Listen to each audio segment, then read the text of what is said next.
Okay, this little project is my Honda Snowblower. Had this snowblower for maybe 10 years now, and for at least the last 5 years it's just run really bad. Matter of fact, it was all I could do to, have it running good enough to clear the driveway. Would only run on full throttle, and I knew it was probably the carburetor based on the research I'd done. But this is actually showing you after I've made the fix to it. So I'm going to actually run it so you can see I've got it, I've kind of got it sorted out. I'll start it up. It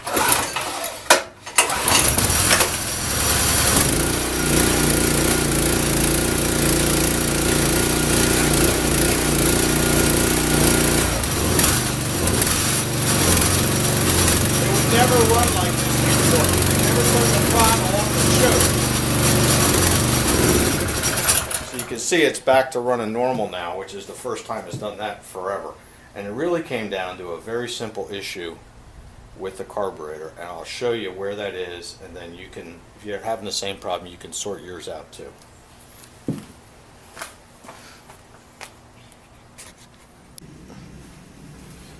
Alright, so I want to show you what I did to the carburetor in the Honda Snowblower.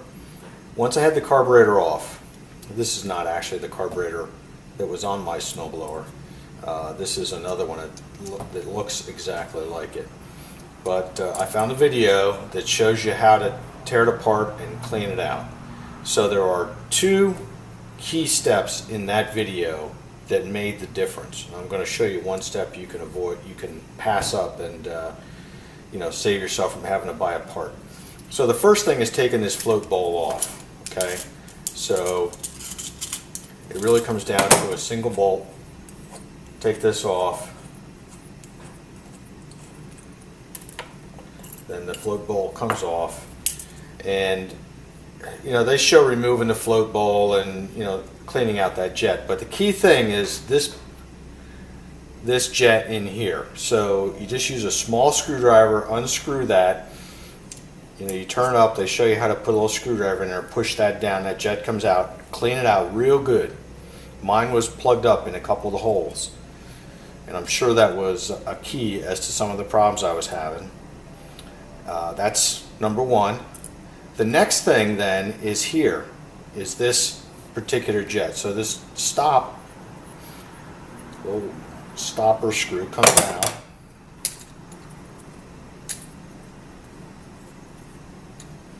Just unscrew that. And then they show you how you can remove this black piece here. Okay. I'm not going to do it, but you just use like a little wire cutters to pry that up and pull it out and clean that out good, especially in the bottom of it. Use a little wire to clean that out. That's also key to getting this thing running right.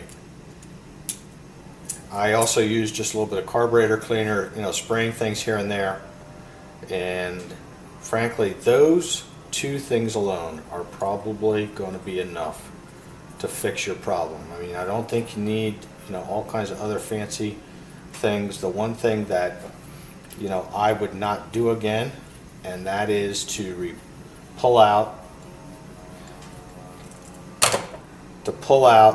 this adjustment screw here. I mean, there is a needle in there, and on a normal Honda carburetor there's going to be a cap that prevents that from moving.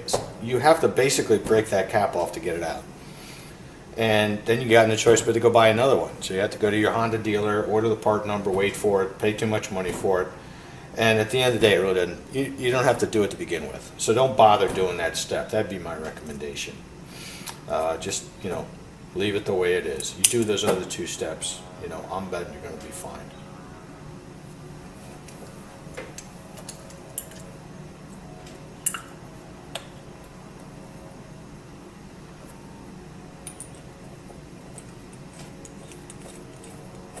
Taking the carburetor off of the engine is not as complicated or intimidating as it might seem when you first start looking at it.